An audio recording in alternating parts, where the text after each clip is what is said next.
Building online sales in China. Now this is thoughtful.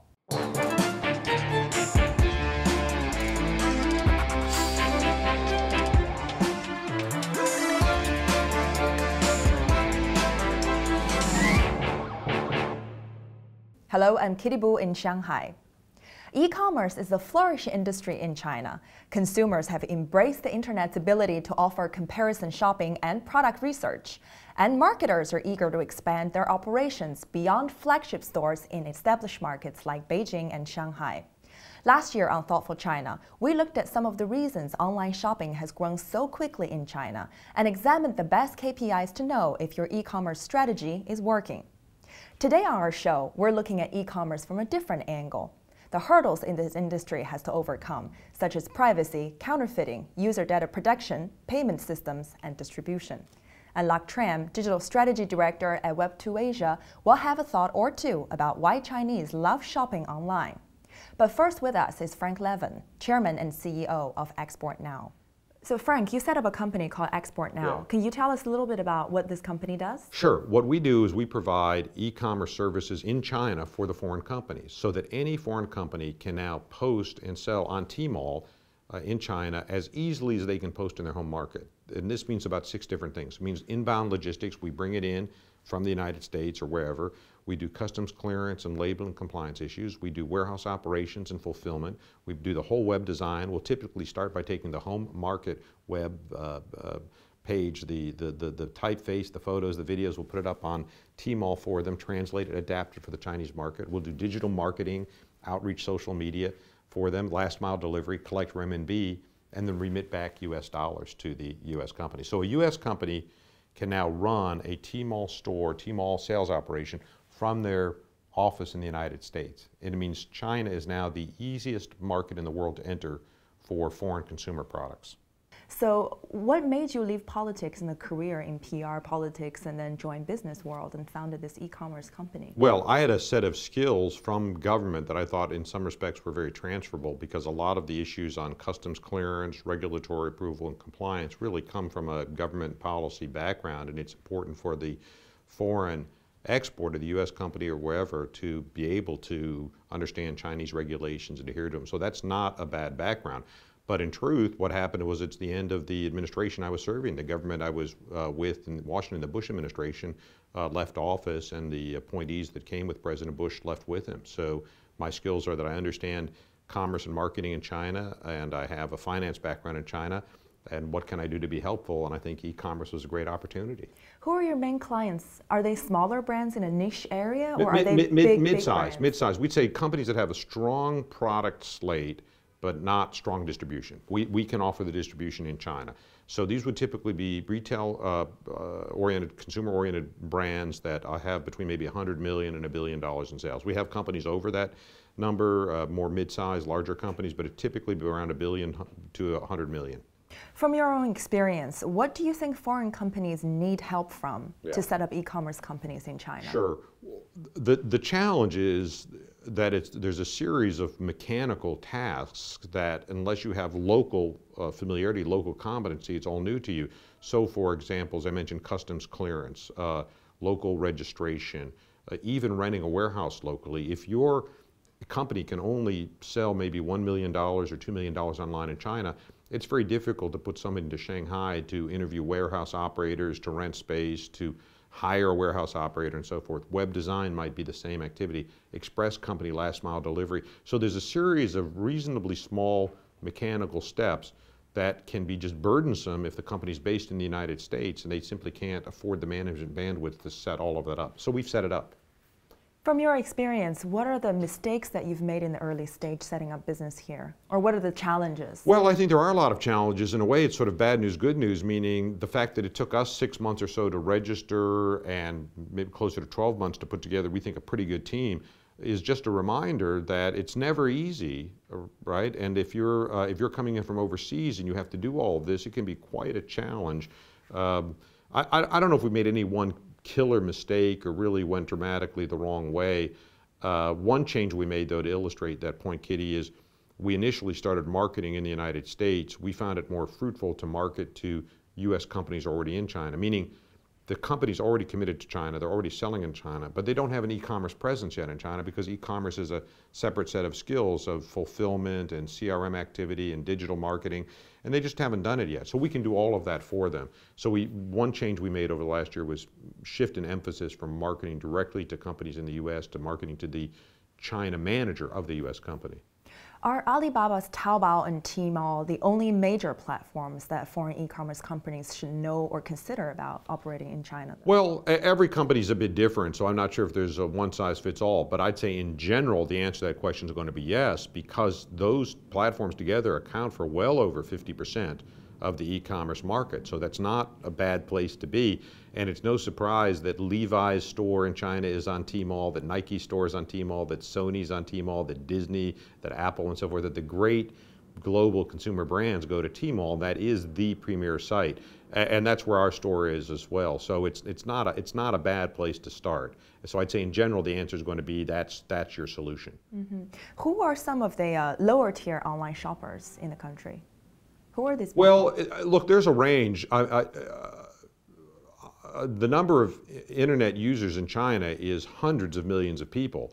And even though it's going to skew toward younger people and better educated people, within that mix, there's going to be less affluent folks. I think you'd say our market segment, since we handle foreign brands, it tends to be in the mass premium space, not very low end or not everyday use. But I think you do have, to your question, Katie, I think you do have, especially in second-tier cities, people whose preferred shopping channel, even for everyday items, toothpaste and so forth, is online, and those would be more mass products. That's not so much the space we're in, which tends to be a little more boutique or premium or niche-oriented. For example, we sell Washington State and California State wines. Now these probably most of them sell between $20 US and $50 US. Not a luxury product, but that would be sort of mass premium. Is China's group buying phenomenon fading, or do you still advise clients about how sort of team buying? No, I think group buying is still in early days. I think it's growing. I would say this, group buying is a useful tool, but to my mind it's an augmentation of your strategy. Don't build your entire marketing strategy around group buying. You need to come up with a product slate and a marketing plan and a strategy that will sustain your company year-round. So you're always growing, you're always serving the customer, you're always introducing new products. In that mix, group buying can be a useful step to broaden your appeal. But I wouldn't start with group buying. I would start by saying, what are our core products that work in China, and how do we contact the Chinese consumers, and how do we present the value of our product to these consumers? Then I can talk about special deals, special promotions, group buying, and so forth. What would be some of your advice that you would give for foreign companies trying to operate in China's e-commerce sector? I would say the single biggest mistake, or the most frequently encountered mistake that foreign companies make in China, is the mistake of nothing. They do nothing different. They just say, oh, we have a great product, people like us, let's just transplant that to China. By the way, that might be largely true. That's not a bad assumption to start with. But it misses the fact that there probably have to be some adjustments made in product slate, in product features, maybe in pricing, maybe in distribution model, and to have market awareness and understand and follow and test the market and get feedback mechanism, I think, is a mistake, because no two markets are 100% identical, right? And there's going to be all sorts of differences in this market that will help the company perform better. If it can understand what the consumer wants and follow the consumer, it's going to get a better outcome. Thank you, Frank, for being on Thoughtful China. Thanks, Kitty. Let's take a break to hear from Lak Tran, Digital Strategy Director at Web2 Asia, about why Chinese love shopping online. When we come back, a panel of experts will tell us what the future holds for China's e-commerce industry. Chinese consumer loves shopping online because they have so many new choices and can easily integrate shopping into their current online habits. As a result, shopping online is becoming a seamless part of their daily life, both during work hours and spare time. Let's take a deeper look into who these consumers are and why they engage so heavily in online purchases. In terms of demographics, we see currently two types of online shoppers, the Bai Fu Mei and Gua Fu Shuai, which literally means good-looking, rich, and refers to the urban elites who are largely educated professionals, and the grassroots, a popular term for novice internet users.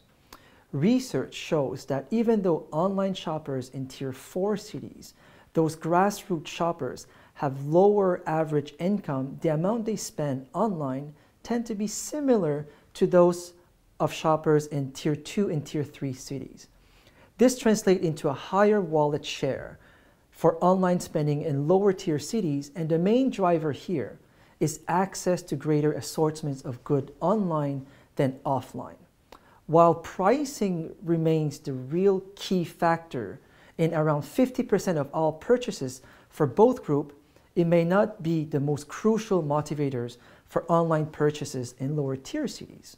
Equally important are convenience, time-saving shopping, fast delivery, and up to a quarter of e-commerce demand in China is for product consumers cannot find in physical store. Lastly, we see an increased reason for consumer to buy online as leading retailers start to develop a true multi-channel platform integrating the online and offline shopping experience. Well, thanks, Luck. We're back in our studio with Castro Lee, Digital Creative Director at Edelman, Patrick Deloy, Executive Director of Bluecom Solutions, and Wilson Chen, Manager for Market Insight, China, Kantar Retail. Thank you for coming in today to talk about e-commerce in China. It's a booming industry. Let's start talking about some of the main drivers for this fast-growing industry in China. Well, Castro, from your experience, e-commerce obviously has a powerful influence over marketing online in China today. What are the main mistakes you've seen companies made drawing that fine line between branding online and building an e-commerce business? Well, I wouldn't say mistakes. Everyone's right now still in very much the trailblazing stage. So there are still a lot of learnings that they can gain. But from what I've observed, it's not easy to do branding when you're launching an e-commerce. Because currently the e-commerce scene in China is very much a discounted type of marketplace. Everyone's relying on discounts, freebies to drive sales, especially if they are based on Taobao or Tmall. This is not a long-term sustainable strategy because the thing is that it sort of limits the power of the brand. The brand is less premium in this type of marketplace. And the concern right now is that some of the e-commerce scene, especially the popular ones, there are concerns about whether the goods are really the real thing. And this will have more impact on branding if it's not done properly. So currently, I do think that companies will move into a dual strategy. They're going to have their own e-commerce platform while also working with popular C2C marketplace. Well, you just mentioned a couple of the key questions I wanted to follow up on, including counterfeiting and also the fact that the industry heavily relies on discounting and so on. But let me first ask you another question. A key question for a lot of companies today is what should be the right strategy? Do we need an actual physical store first, or does that strategy work? Well, I think, from my perspective, we do work with a lot of international clients. Some of them, obviously, they already have their structure set up in China. They already have brick and mortar stores, so they have their legal structures already set up. That obviously makes it a lot easier in terms of logistics, in terms of licenses you need, etc. So basically, you just need the IT platform and, of course, reliable partners to set up your whole e-commerce strategy, and you can start selling, right? But if you're completely new to China, of course, then you got to solve completely different issues, right? Well, this is something that we see more and more because obviously people see, people in Europe, people in the US, they see the numbers, right? They see 400 million potential online shoppers in China in 2014 or something, and they think, I want to take part in that, right? Because, the thinking is like this: even if I just sell to 0.001%, it's still quite some sales, right? But they, of course, got to solve different kind of issues. They got to bring the goods into a country first, right? They got to do the marketing, branding, etc.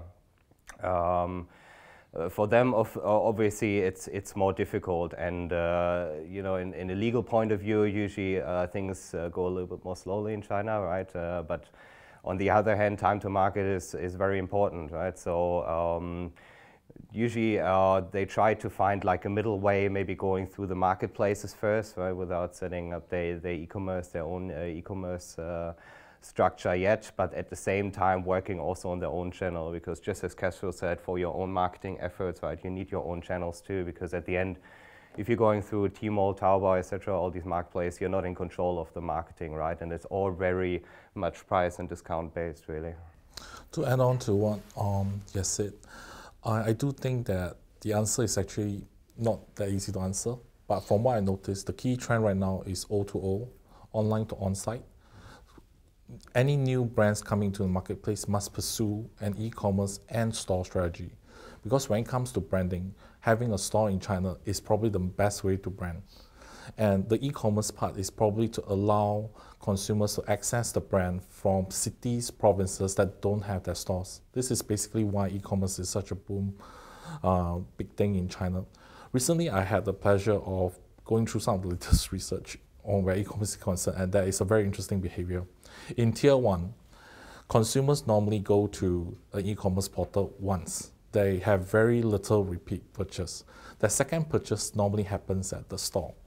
It's just that if they like the product they got from e-commerce store, they're very tempted to visit the store so they can immerse themselves in the brand experience, the brand packaging, so that they feel that they are really part of the brand experience. The one that has the most repeat visits on e-commerce stores are people from Tier 2, Tier 3 cities, because they do not have the access to the physical store. Yes, so it depends on their go-to-market channel strategy. Is Tier 1 your key target audience, your market? Then you need a store and e-commerce strategy. Tier 2, Tier 3, you can build your e-commerce platform first. Wilson, do you agree with that? Yeah, normally I think that's a good idea, because when e-commerce launch in China, it's a comparison of offline and online. And I think generally speaking, online has a very powerful impact to the brick and modern brick stores. And we expect that it will become further. And but in China, you know, that online and offline, it's a little bit complicated situation here compared with the West. And you can see that if we take an example like Walmart US, that has when Walmart US launched their online platform, they have thousands of offline stores. But here in China, Walmart only have 200 and 300 stores. But here the online is booming here. Talking about e-commerce, we need to take e-commerce seriously. I mean, not only because the e-commerce is booming, they have a large scope of sales, shopper changes their behavior, but really take it serious. It's gonna change it's a revolutionary change. And you need to think about how you need to set a long-term strategy instead of winning short money, short sales. Take example that Amazon takes 7-8 years in US to earn the money, but here when you set up the e-commerce, expect you will win the money in 1 or 2 years. But when you have a long-term strategy, do you get stuck into the cycle of always being on the discount and always trying to sell something cheap and never actually make a profit? That's a very good point. It really depends on what's the current market strategy. For example, Nike is going to set up more stores in China based on the discounting strategy. That I would assume that e-commerce strategy is going to be very much based on that as well. But the thing is, that's that particular product strategy. But for most clients, I think they need to take note of this trend that e-commerce is now part of integrated marketing communication. It is the call to action. It is the conversion stage that's necessary. And they have to look very carefully at the way Chinese consumers are really behaving on the commerce scene. It is so interesting. There's this trend called showrooming. They go to the store, they picked out a few stuff they like, but they won't buy on the spot. Then they go online, they look at what their friends talk about the products, and then they buy it from the e-commerce store. So this consumer journey is so very different these days. And I did tell some of my clients with stores and e-commerce that I need to integrate everything together, because people don't use social, mobile, or e-commerce on 3 different media. They're using it all together on one platform of choice. So this integration is a combination of sales, advertising, communication, PR, and they have to be prepared to move their business in that direction for e-commerce to really work out in the long term. Otherwise, it always will be short-term discount strategy. One brief sentence, just one sentence to describe the biggest challenge for e-commerce companies operating in China. I think right now the biggest challenge for at least the big e-commerce sites in China is actually turning current investments into profits, because most of them are not profitable yet. Similar answer, but my answer is more that they have no way of quantifying returns on investment. Yeah, I would say like be patient and have a long-term mindset. One last question. We might be running out of time, but I still would like to ask this. Are Chinese consumers more and more worried about data protection, consumer data protection? That's a very good question. I would have to say no. The reason because if you notice, there was a Forrester study, emerging markets like China, we are 3 times more likely to update compared to our counterparts in USA or Europe. And with this shy, showing off trend, people love to let people know what they're doing, what they're buying, why they love it. It's part of this coming of age thing, I think, for the Chinese netizen, and I think it will still continue for some time. Thank you very much for being on Thoughtful China today. That was a wonderful conversation. Thank you. Thank you. Thank you. Well, that wraps it up for today. Be sure to subscribe to us on Tudo and YouTube. You can also follow us on Weibo and Twitter and join our LinkedIn group. See you again.